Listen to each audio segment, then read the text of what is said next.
கர்த்தருக்கு ஸ்தோத்திரம் உண்டாகட்டும். அவனுடைய வருகையை பற்றி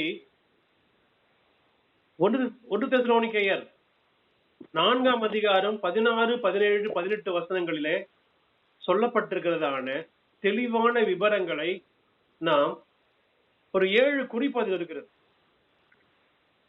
அதை உங்களுக்கு இந்த நாளிலே நான் கர்த்தருடைய வார்த்தையிலிருந்து சொல்ல ஆசைப்படுகிறேன்.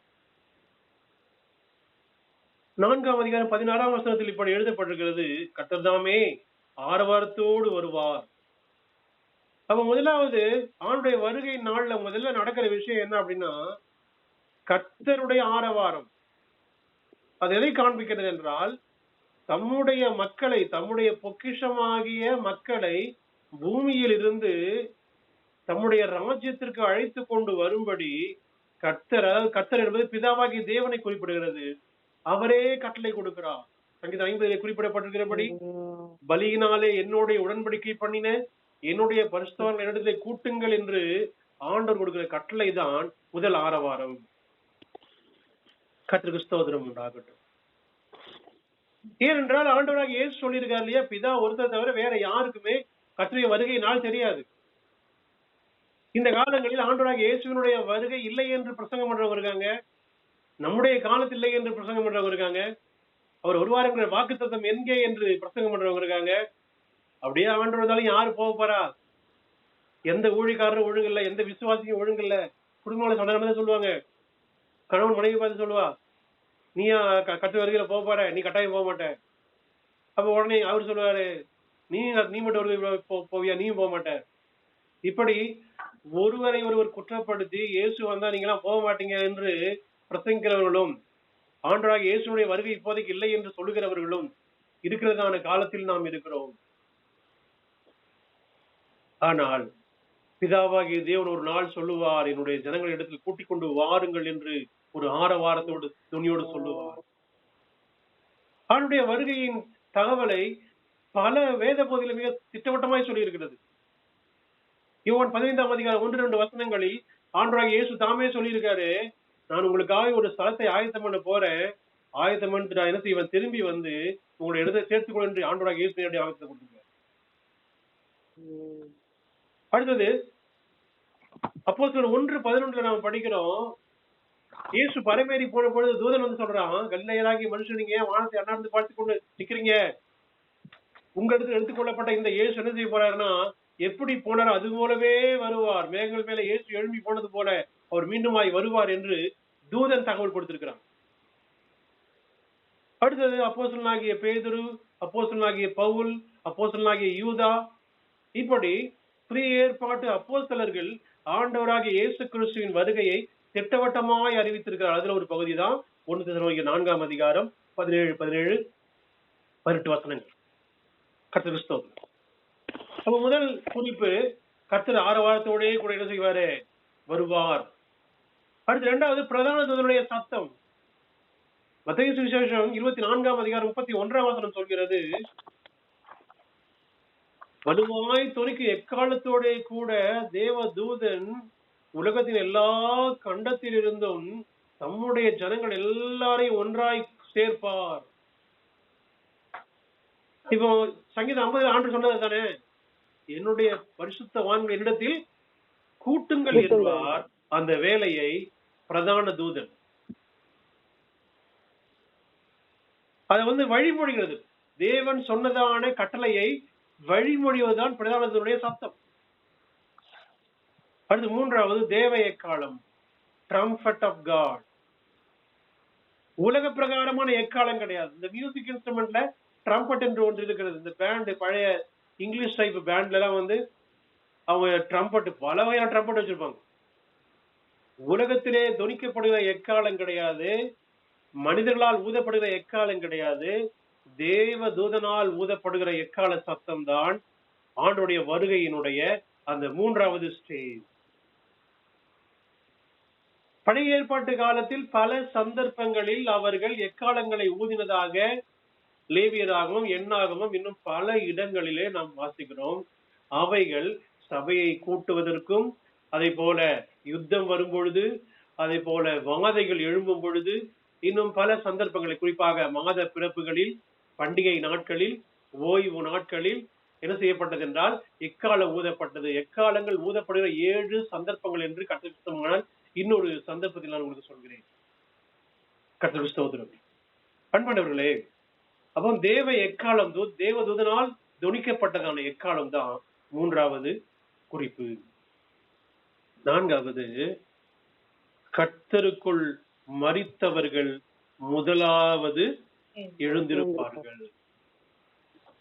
அதாவது ஆதாம் முதற்கொண்டு இயேசுனுடைய வருகையின் கடைசி நிமிஷத்துக்கு முன்னாடி வரைக்கும் மரிக்கிறதான மக்களில கர்த்தருக்குள் மரித்தவர்கள்.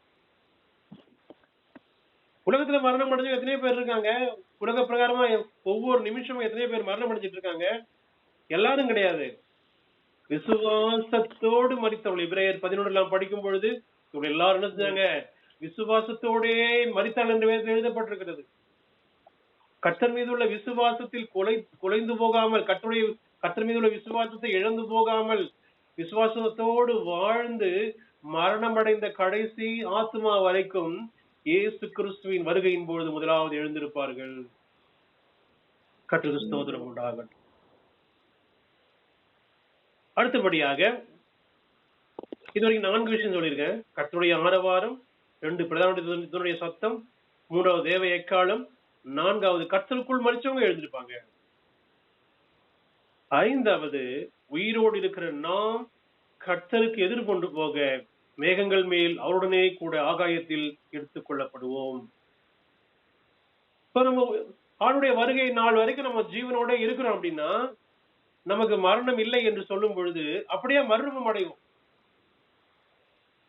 நீங்கள் 1 குழந்தையர்ல படிச்சீங்கன்னா மாம்சமும் ரத்தமும் தேவனுடைய ராஜ்யத்துல பிரவேசிக்காதுன்னு நம்ம வேதத்தை படிக்கிறோம். அப்ப நம்ம உயிரோடு இருக்கும் பொழுது கர்த்தருடைய வருகை வந்தா நம்ம மாம்சம் எப்படி போவோம் நீங்க நினைக்கலாம். நம்முடைய இந்த மாம்ச சரீரம் அப்படி மகிமையின் சரீரமாய் மாறும். மகிமையின் சாயலை நாம் அடைவோம். மகிமையின் சாயல் அணிந்து நாம் மறுரூபம் அடைவோம் என்று பாடல்ல நாம் படிக்கிறோம். கர்த்தருக்கு ஸ்தோத்திரம் உண்டாகட்டும். அன்பானவர்களே, அப்படியானால் அப்ப இந்த மாம்ச சரீரம் மறுரூபம் அடையும். நீங்கள் 1 கொரிந்தியர் 15:51 வாசிக்கும் பொழுது நாம் எல்லாரும் ஒரு ரகசியத்தை நான் சொல்லுகிறேன். நாம் என்ன செய்ய போறோம்? ஒரு நிமிஷத்திலே, ஒரு இமைப்பொழுதிலே மறுரூபம் அடைவோம் என்று தேவனுடைய மனிதனாகிய பவுல் தெரிவித்துள்ளார். கர்த்தருக்கு ஸ்தோத்திரம் உண்டாகட்டும். அப்ப இந்த எக்கால சத்தம் கேட்ட உடனே ஒரு நிமிஷம் நமக்கு டைம் இருக்கு.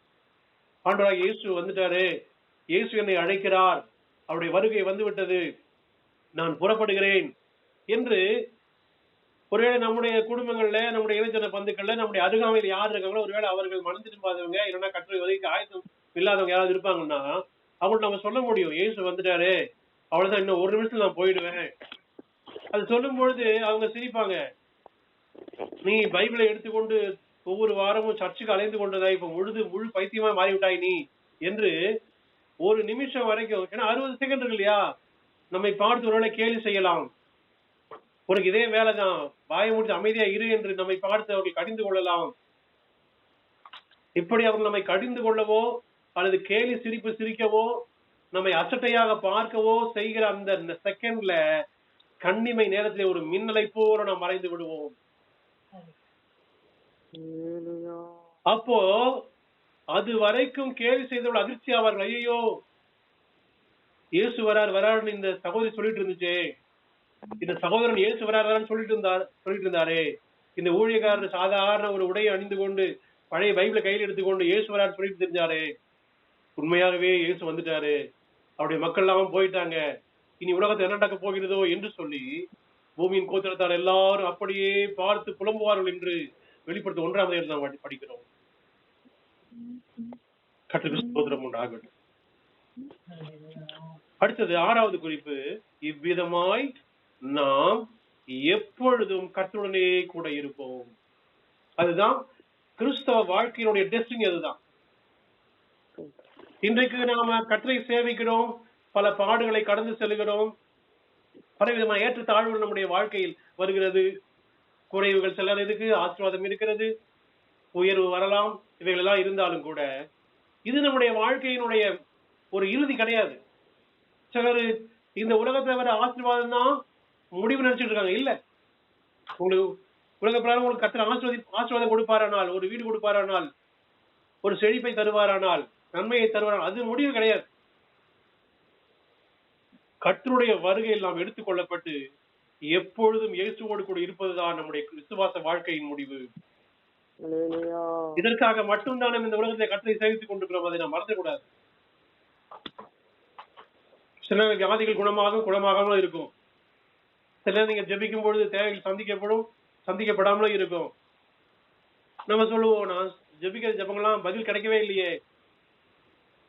நம்முடைய ஜெபத்துக்கு பதில் கிடைச்சதோ இல்லையோ, இயேசு வரும்பொழுது நம்மை அவருடைய மகிமையாக எடுத்து செல்வார். அவரோட கூட நாம் என்ன செய்வோம்? இருக்க போகிறோம். கடைசியா 7வது 1 தெசலோனிக்கேயர் 4:18 சொல்லுகிறது, இந்த வார்த்தைகளினாலே நீங்கள் ஒருவரை ஒருவர் தேற்றிக் கொள்ளுங்கள். என்ன தேடுதல்? நம்ம பாடுகள் வரும்போது சொல்லணும், ஆண்டவராகிய இயேசு சீக்கிரம் வரப்போறாரு, அவர் வந்துட்டாரு, இந்த பாடுகள் கிடையாது என்று நம்மை நாம் தேற்றிக் கொள்ள வேண்டும். ஒருவேளை பலவீனமாய் பாடுகளோடு வருகிற சக விசுவாசியை நமக்கு அறிமுகமானவர்கள் ஒருவேளை பாடுகள் வேதனைகளை சொல்லும் பொழுது, கவலைப்படாதீங்க பிரதர், கவலைப்படாதீங்க சிஸ்டர், இந்த பாடுகள் இயேசு வரும்போது எல்லாம் மறைஞ்சு போயிடும். கர்த்தருக்கு ஸ்தோத்திரம் உண்டாகட்டும். அதாவது ஒருவரை ஒருவர் தேற்றுவதற்காக ஆண்டுடைய வார்த்தைகள் சொல்லப்பட்ட இதுதான். நம்முடைய கவலைகளை மறப்பதற்கு, நம்முடைய வேதனைகளை மறப்பதற்கு, வியாதிகள் துக்கங்களை மறப்பதற்கு நமக்காய் கொடுக்கப்பட்டதான ஆறுதல், இயேசு கிறிஸ்து திரும்பி வரப்போகிறார் என்பதுதான். பொதுவாக கர்த்தருடைய மக்கள் மரணம் அடைந்து விட்டால் அங்கே செய்யப்படுகிற ஒவ்வொரு பிரசங்கமும் இயேசு சீக்கிரம் வருவார், அப்பொழுது மரணம் அடைந்த உயிரோடு எழும்புவார்கள் என்று சொல்வதுதான். கர்த்தருக்கு ஸ்தோத்திரம்.